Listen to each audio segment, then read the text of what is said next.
Comme énormément de familles canadiennes, on est allé rester chez des amis pour les vacances de Noël. Toutes les règles ont été suivies. Les vacances de Noël de Justin Trudeau font encore une fois la manchette. Le premier ministre et sa famille ont passé une partie des fêtes chez des amis propriétaires d'un hôtel de luxe en Jamaïque. Le bureau de Justin Trudeau affirme avoir consulté le commissaire aux conflits d'intérêts et à l'éthique, mais l'opposition souligne certaines incohérences dans la façon dont le séjour a été rendu public.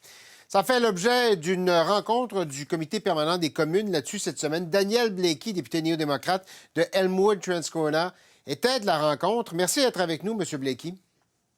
C'est mon plaisir. Qu'est-ce que vous avez pensé des vacances de M. Trudeau et de la controverse que ça soulève? Mais moi, je n'ai jamais eu une amie qui m'a offert un voyage qui vaut un 80 ou 90 000 $. Puis je pense pas que c'est vraiment une expérience vécue par la majorité des Canadiens et Canadiennes non plus. Alors, quand nous entendons quelque chose de même, ça soulève des questions. Quelle sorte d'ami est-il? Est-ce qu'il y a une expectation que cet ami va être à l'écoute si jamais son ami a des questions par rapport aux actions du gouvernement canadien?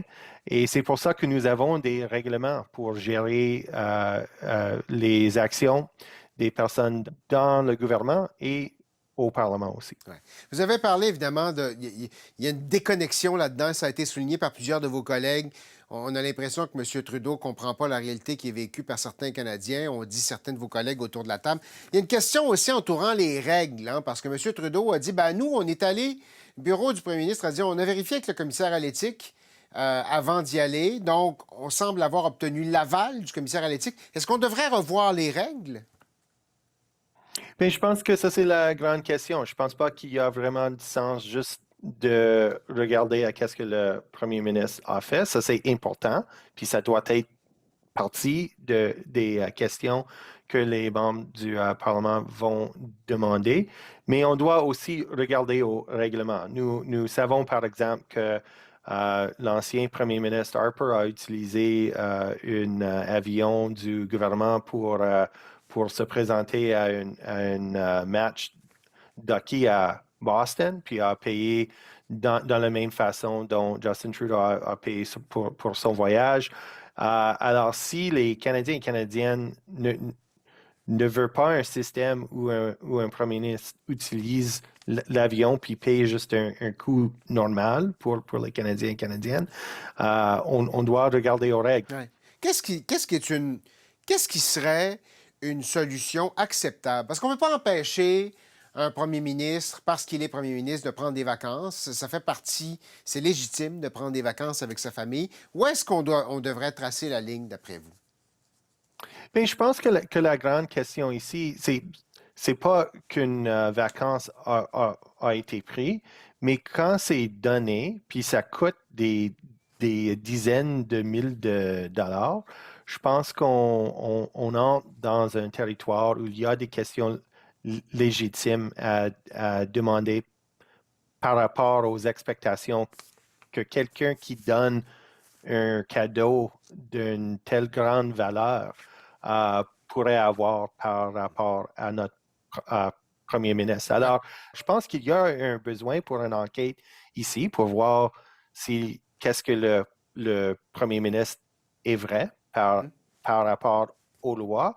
Puis, il y a un travail légitime pour les parlementaires aussi pour demander si, comme c'est au commissaire de déterminer si la loi comme telle a été suivie. Ouais. Il y a une question pour les parlementaires, peu importe si la réponse est oui ou non, est-ce que les règles sont adéquates?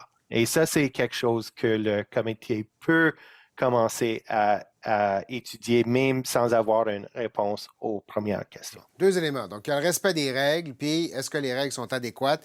Le commissaire va témoigner à votre demande. En fait, vous avez invité le commissaire à témoigner devant le comité. Vous vous attendez à quoi, au juste, de sa présence, de son témoignage? Et on verra. Je pense que ça, c'est une des raisons pour laquelle c'est vraiment important qu'on épanouisse la question du comité parce qu'on peut demander des questions du commissaire s'il pense que les règles existantes sont adéquates, s'il y a peut-être des changements qui doivent être faits, soit pour ne laisser pas passer des telles vacances avec une valeur si haute, ou s'il y a des outils que le commissaire trouverait à bénéficier l'efficacité de ces enquêtes. Un mot rapidement, M. Blakey, en terminant sur l'état de la relation entre vous et le gouvernement libéral. Il y a toujours une entente entre vous deux. Est-ce que vous avez l'impression que vous en tirez toujours profit? Est-ce que votre parti en tire toujours avantage? Mais nous allons continuer à presser pour avoir des réformes que nous pensons sont dans l'intérêt du public canadien. Puis il y a un travail d'opposition légitime pour assurer que le gouvernement soit toujours comptable pour ses actions. Daniel Blakey, vous êtes député néo-démocrate d'Elmwood, Transcona, au Manitoba. Merci d'avoir été des nôtres aujourd'hui. Merci beaucoup. Un plaisir.